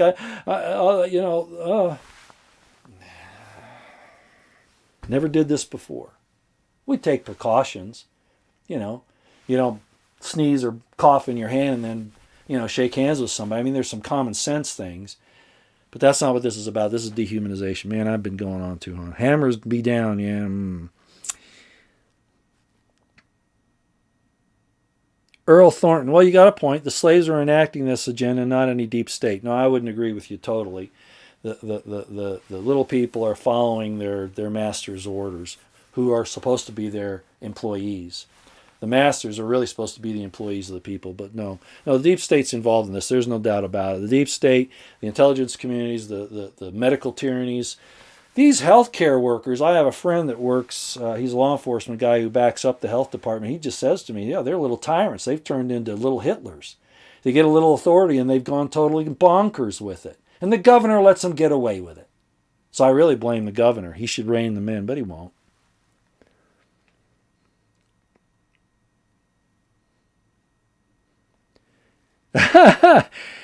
Man for all seasons. If Americans were told tomorrow to wear their underwear on their head to make them safer, 98% would immediately comply and obey. I have a daughter that she sent me a picture. That's what she uses for her mask is a bikini underwear. It's to make fun of the system. She's probably my most outspoken one. That's what she does. So that's funny that you bring that up. Okay. How long have we been going? Almost an hour and a half. Oh, yeah, Elon Musk, Paul DeLand. Elon Musk sending up 40 more mind control satellites via SpaceX rockets. Yes, they're putting it into place, ladies and gentlemen. There's no doubt that that's absolutely part of how they're going to use this. God's got to take him out. The sun, God's just got to take him out. We've got to pray that God takes him out because this is getting way out of control. We can do what we can do, but they're way, way ahead of us. And they know it. Theme today. Again, I wish I could give you hope. The only hope that I can give you is that we have to understand that, man has wanted to govern himself and he's never been able to do it. There have been a few occasions. The Constitution of the United States and its basic principles were probably the best that mankind has ever produced that I'm aware of. You could say the Hammurabi Code and some other things, but the Constitution has been really, really good because it went back to the concept of, find the truth and the truth shall set you free. The idea of the perfect law of liberty that both Jesus and James talked about. Liberty is the key, not everything the same, not subjugation, not a boot on the back of your neck. Because the individual human spirit cannot progress unless it's free. Subject to two rules, and only two, if you apply them correctly. Love God with all thy heart, might, mind, and strength, and love thy neighbor as thyself. And these two are all the law and the prophets. You really don't need all the rest of it. If you do something to somebody else that you wouldn't want to do to you, you've sinned. If you do something to somebody else that's bad and you don't realize you've done it, it's really not a sin. It's just that You just haven't arrived at the proper level of consciousness yet. It may be unlawful what you did, may be illegal, but it might not even be a sin if you don't realize that you did something wrong. Do you see what I'm saying? Sin is knowingly doing what's wrong. Sin is knowingly doing to somebody else what you wouldn't want done to you. That's why it was framed that way, because that's the only way you can be held accountable.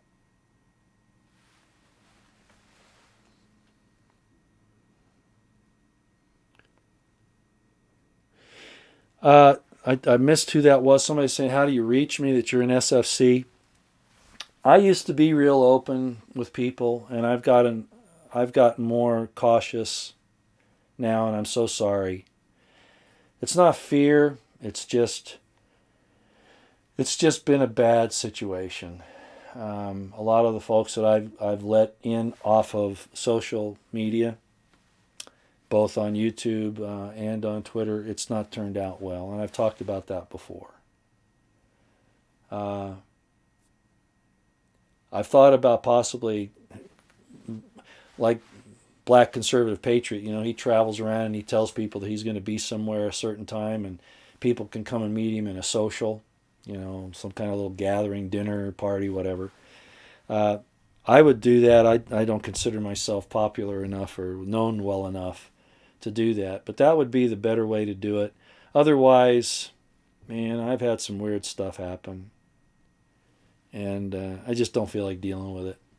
If you want to send me some information and you're on Twitter, send me a DM. I'll look at it, and we can communicate on there for a while, and then maybe open up another form of communication. However, that also has not worked out well in the past. There are a couple of exceptions. I'll just say this right now. Nancy Morgan Hart's one of them. Rich Higgins, of course, is one of, although I had some things with Rich before that. I was following him otherwise, knew about his history. And there have been some others. But I would say that probably over 90% of the people that I've opened up to off of Twitter and social media has been a disaster.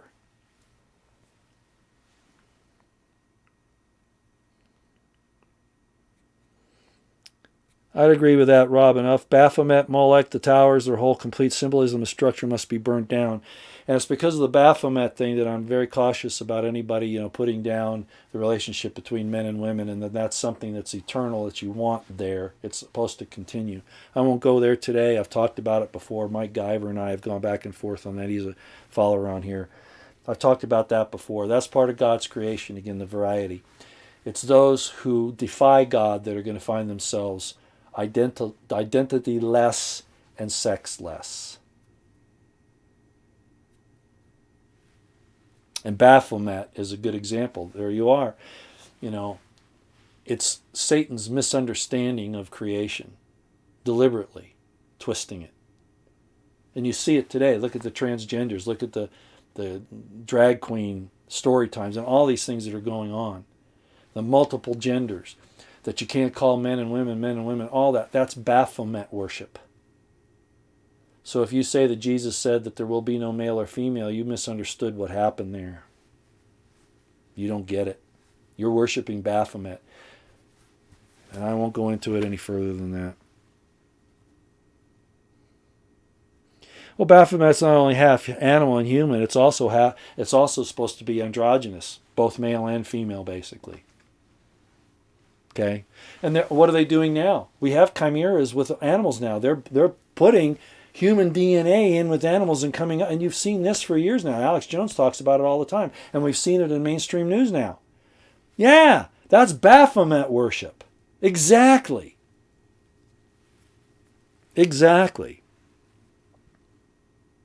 My Twitter handle is at Royston Potter, at capital ROYSTON, capital POTTER.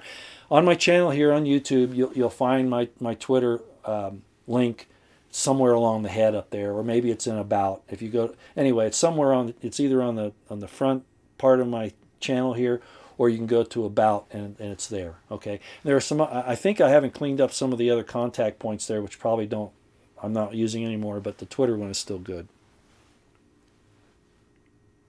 Nah, Star Sister, the angels were not androgynous. Some of the angels were, but no, that's not true. They were not. I'm sorry, they weren't. Your concept of angel is based on your understanding of traditional Christianity that came out of the Nicene Council. No, it's not true. No. God created those subsequent beings, male and female. There were special ones. I don't want to say special in the sense that they were special, but there were kind of the worker ones kind of thing that were created for just one specific task. Okay? But no. The fallen angels, for instance, weren't angels in the common vernacular that you're talking about, because what did they do? They felt that they could take women as wives, earthly women as wives. What had happened? They left their female counterparts in heaven because they were cast out. Their female counterparts were removed from them by God. And they were punished and sent to the earth. And they came here, and since they lost their female counterparts up there, they took earthly women, which was also against the law. Messed up the DNA. That's what the whole thing in the Garden of Eden's about. No, the angels are... The sons and daughters of God are just that, sons and daughters. They are in God's image of male and female. The angels, the created being, like our AI, that now they want us to worship as God, that's androgynous. Oh, as a matter of fact, it's nothing. Even if it's implanted in a chip in some world leader that's going to become the new Antichrist or world leader or something, he has access to all this information. Yeah, he'll have sex probably. But I have a feeling that that person's not going to like women, because that's the definition of the Antichrist. If you look in Daniel, it talks about he will not regard women. He might use them, but he doesn't regard them. The desire of women is gone. And a lot of people have argued, well, that's talking about a god that women in those days worshipped. Nope. Nope. Not when you look at it in context. No, you're not right, Mike. 88. All angels were created male, no female angels. Nope. See, that's again the vernacular that we misunderstand about what angels are. Malach is the Hebrew term for angel. It really just means messenger. You could be a malach by telling somebody else something. I'm going to say it one more time, and then I'm going to drop it. The begotten sons and daughters are, in fact, sons and daughters. They're created in the image of God, male and female, man and woman, basically, okay? And then there were angels that were created, and I'm just using that as a term. I'll use it this way. Worker bees were created to do certain things, and they are sexless. But not angel. Look at Gabriel. Look at Michael. They're not sexless. I'm sorry, they're not. The archangels are not. No. Oh, no. See, I'm not... You say that. You say angels were only created as male. Think about what you're saying. You're degrading the life giver that God created along with this. You're saying that... And that's what was wrong with Jesus' followers. If you look in the Gnostic Gospels, you know, it talks about Jesus kissing Mary Magdalene on her lips often. And the apostles come to her and they say, why do you love her more than us? And he goes, you've got to be kidding me. I'm paraphrasing. You've got to be kidding. Why would I love her more than you? Are you kidding me? The apostles said, Don't do this to the women, Jesus. Why are you using the women? The women are, what? Not worthy of the life. And what did he say? It was misinterpreted here, what he was saying. But he said, I will make her male. What did he mean by that? If I told you, you'd probably freak out. She didn't become a male, have male genitalia. That's not what happens. Something else very wonderful happens. I'll give you a hint, but you won't like it. Why do nuns wear a ring on their finger? All of them. They know. even though the church twists it and lies about it.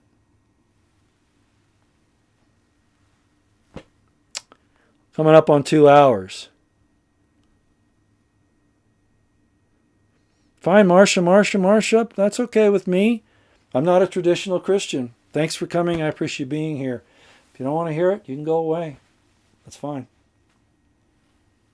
Doesn't hurt my feelings any. See, I don't need you to support my understanding or my faith.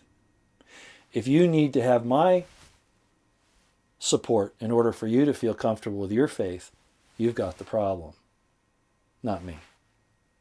I don't have that problem. I don't need you to agree with me for me to feel good about my faith. I don't need you to convert to my way of thinking. I'm telling you what I've learned. If you don't like it, it's fine with me.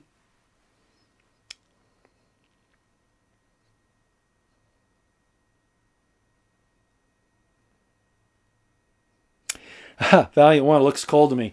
This is just a picture I took last winter during Christmas when there were ice storms up in the Northwest.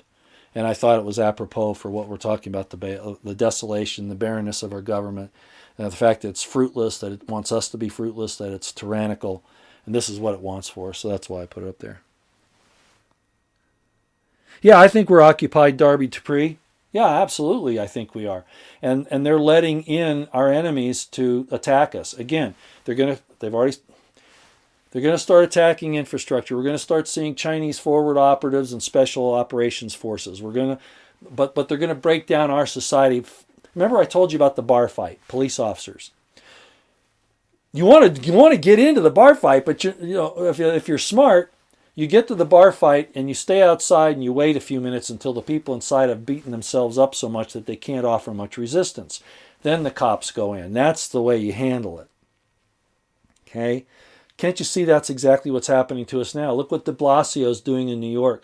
Look what Newsom's doing in California. They're protecting Antifa even. They're letting this fight go on. And they're doing it because the Chinese know that once they get our people so worn down, that then it's not going to be a difficult time taking us over. Don't you see that?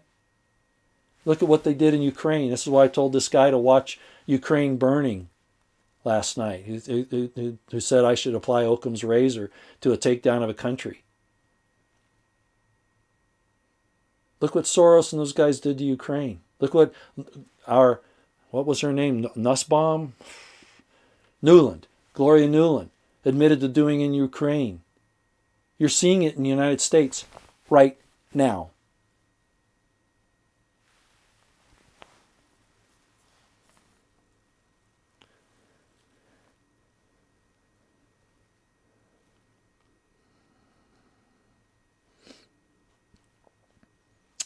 There's Genesis 1 and there's Genesis 2, and this is the last time I'll address this. They're not the same event. Sorry, they're not. Genesis 1 is a separate event than Genesis 2. But I'm not going to go into that here. Okay? Not going to do it. The Democrat demon, China-loving politicians, the corrupt ones, of course, they are with Antifa. Well, we know Feinstein had Chinese in her. They never came after her, the FBI and the DOJ, like they did Trump. And I know what I'm saying there. Feinstein, McCain, and Lindsey Graham having nice little comfy, in bed time with the Muslim Brotherhood and with the terrorists. And we just saw Mattis this morning. I showed you what Rich Higgins said about Mattis and Corsi.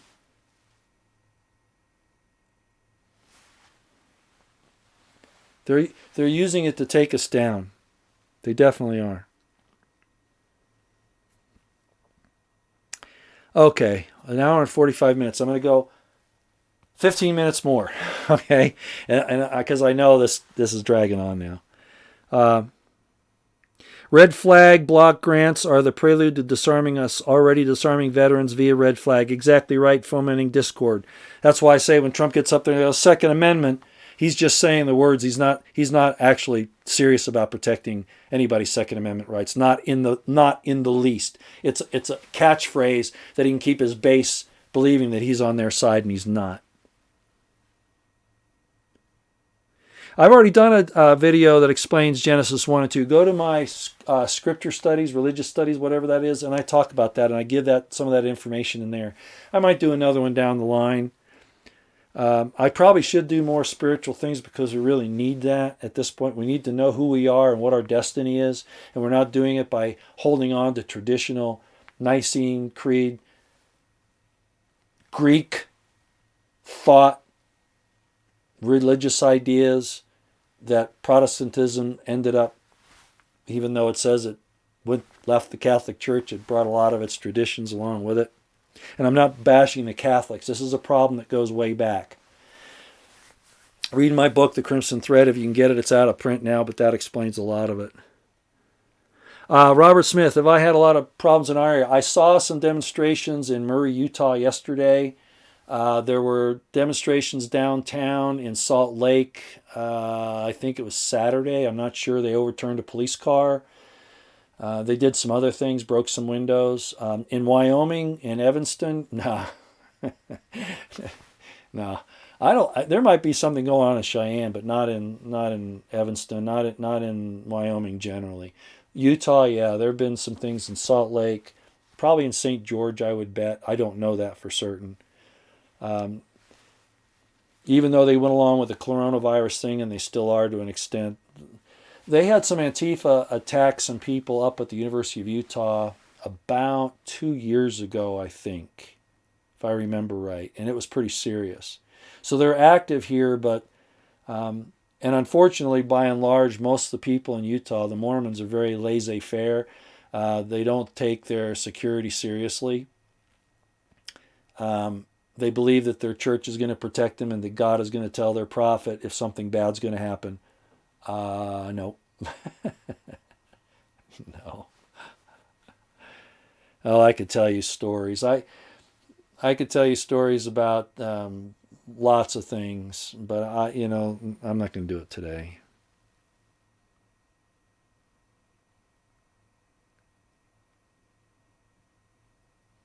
Yeah, Blackstone Intelligence makes masks too. See, I find that hypocritical. I'm sorry. That's why I don't like what Alex Jones has done. If Blackstone Intelligence is selling masks, I think that's hypocritical. You need to tell people to free themselves up and to stand up for their rights, not sell masks.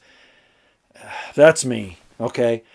As a matter of fact, and a lot of you might not like this, but I almost entitled this another name. And I'm serious about this. I mean, I'm not saying I'm perfect. I'm going to make mistakes, but I'm not doing it out of trying to be shrewd or take advantage of you or any of those things. And this is what I was going to call it. And I'm serious about that. That's why I don't sell on here. I'm not saying there's anything wrong with selling stuff, but that goes a little too far as I'm concerned. I don't care about Patreon and people getting paid to do, because the labor is worthy of his or her hire. So if you're doing these things and you deserve to get paid, I chose not to do it for two reasons. One is I knew that they would demonetize me eventually. Actually, the first reason was I didn't know you could get paid off YouTube when I first started. And then when I found out they could, I was thinking, if I do that, I'm going to get accused of doing this for money. And because of my background and who I am and my military experience and all this, I knew if I did that, I didn't want that charge. I didn't want that accusation. And three, I knew they'd demonetize me, which people ask me, why am I taking your channel down? It's because I don't monetize anything. The only monetization you see on here is when Pam Jones made my introduction and she used some copyrighted material there. And occasionally I've used some other copyrighted material, and sometimes they'll slip in that way. But I don't actually physically monetize my channel because I don't want to do that. I can't serve God and mammon, not in this sphere, not in this way. I've got to keep those separate. And I consider that I'm trying to do, and I'm very imperfect at it. And I'm trying to, you see me lose my temper, I use 4-letter words. When I get really pissed, I get pissed. It's called the pot or temper, and we have Viking blood in our background, heavily. But, be that as it may, I would never I never would knowingly try to fool you, to take advantage of you. And this is what I said. I am not a, this is what I was going to call it. I am not a politician. I speak no guile. I'm not saying I won't make a mistake here and there, but I'll never do it knowingly trying to deceive you. I don't speak guile. If I don't say anything, that's when you look out. You know, if I don't say anything, that's when you look out.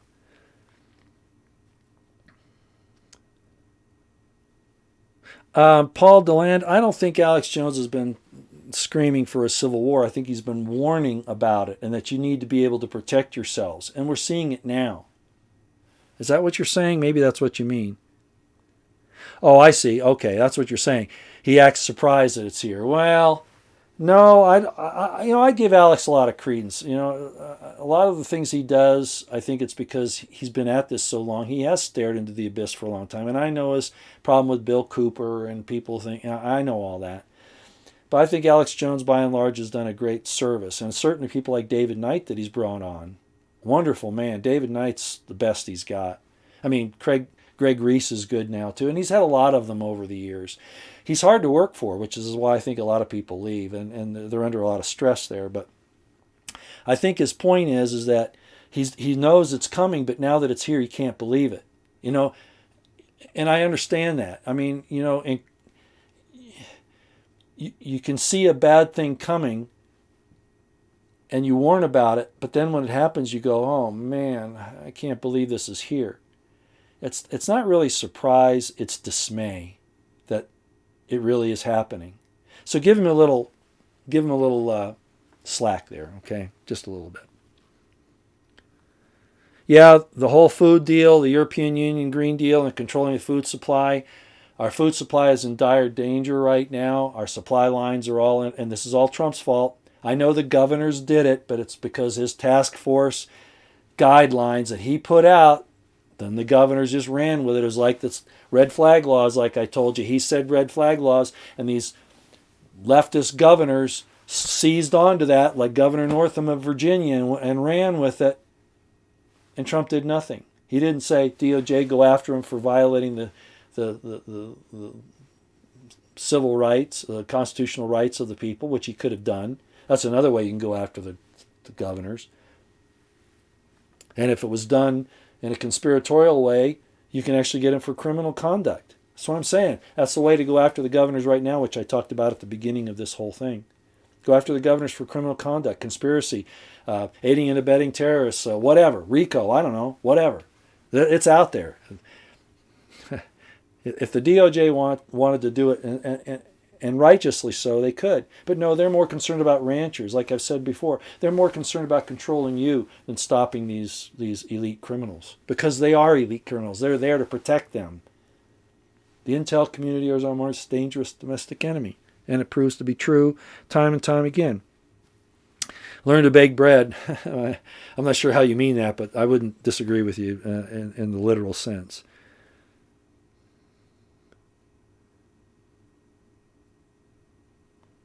Brandon Joseph, you're saying that Jonestein said it himself. Mossad paid him a visit and he changed his tune. Yeah. Okay, I didn't hear him say that. I'm not saying it didn't happen. I've had associations with Mossad people. I've talked about it before. There's something wrong with people that say, by deceit shall you wage war. There's something intrinsically wrong with that position. I know a special forces guy, he's long retired now, but he hated the Mossad and he hated Israelis. And I'm telling you, a couple times I thought I was going to have to keep him from using his bayonet to disembowel a couple of them. He didn't like them at all. Not at all.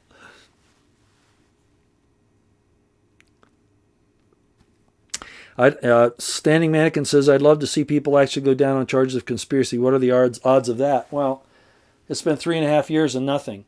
Durham, we keep saying, oh, it's coming, it's coming, it's coming. Right?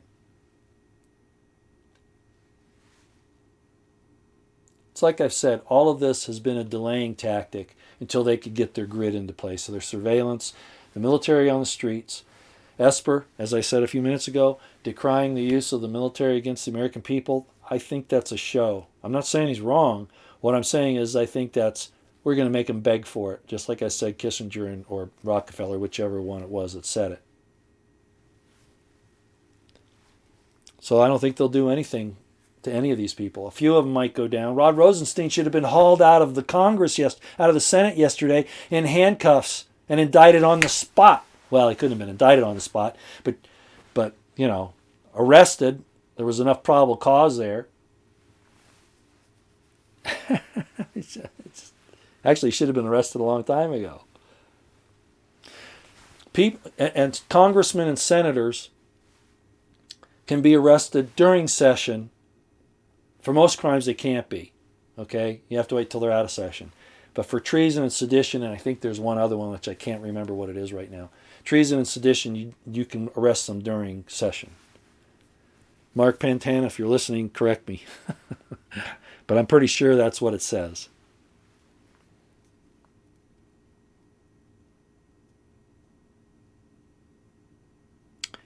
Yeah, you're talking about the new Pope and all that. Yeah, there's something mysterious about the Pope, and I did a video on that.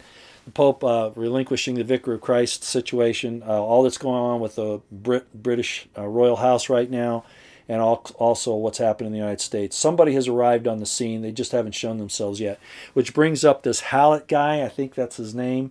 I've been asked about this Hallett guy who's claiming to be the new king of Britain, and that he's got all the legal filings and all that. I can pretty well guarantee, ladies and gentlemen, that person, and he doesn't look like he's got it to me, without a lot of power behind him, and I mean a lot of power, if he was any threat to the House of Windsor, the British intel would take him out. And his monograph says not to lunch. I don't believe a thing he says. It doesn't match up. He says he's filed this stuff with the Pope and with the courts and sent a thing to President Trump, and they all agree that he's the true heir. I don't think that's how a real descendant. I mean, look what they did to Diana. Princess Diana was actually the royal bloodline of the House of Stuart. She actually was, which is why Charles married her, was to try to get that bloodline. And there's a question of William, I'm pretty sure, is their son, but I don't think Harry is. Not Charles's anyway. And then this new Harry might not even be, well, there's somebody else that claimed to be the real Harry, and they killed him 2 years ago. Or a year ago. So you claim to be the King of England, and you have any chance of doing that? British intelligence is going to take you out. I don't believe a bit of it. I think it's another Q op. And they're very involved. Most of the people that are around that whole deal are Q associated. It's another hopium. I even hear him saying, oh, he's going to institute Nasara, and he's going to, they're going to get all this, like people said, like Q said about Trump and others. Oh, they're going to, and I think even Jones said it. Oh, they're going to give us all these new cures for all these diseases and all this tech. Not that guy. No way. Joseph Hallett. He's going to be he's supposed to be King John III. I'm sorry. I don't want to make light of something like this, but it's ridiculous. It's just ridiculous.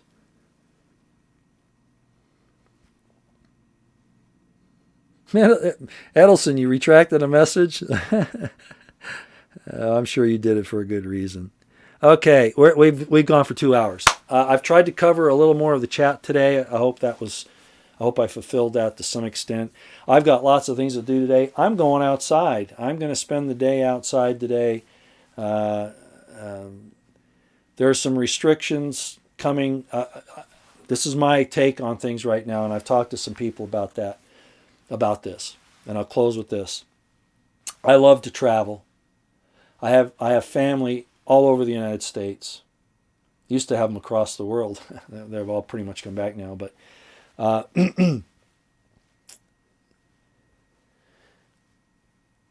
with the way things are right now, you've got to be very careful.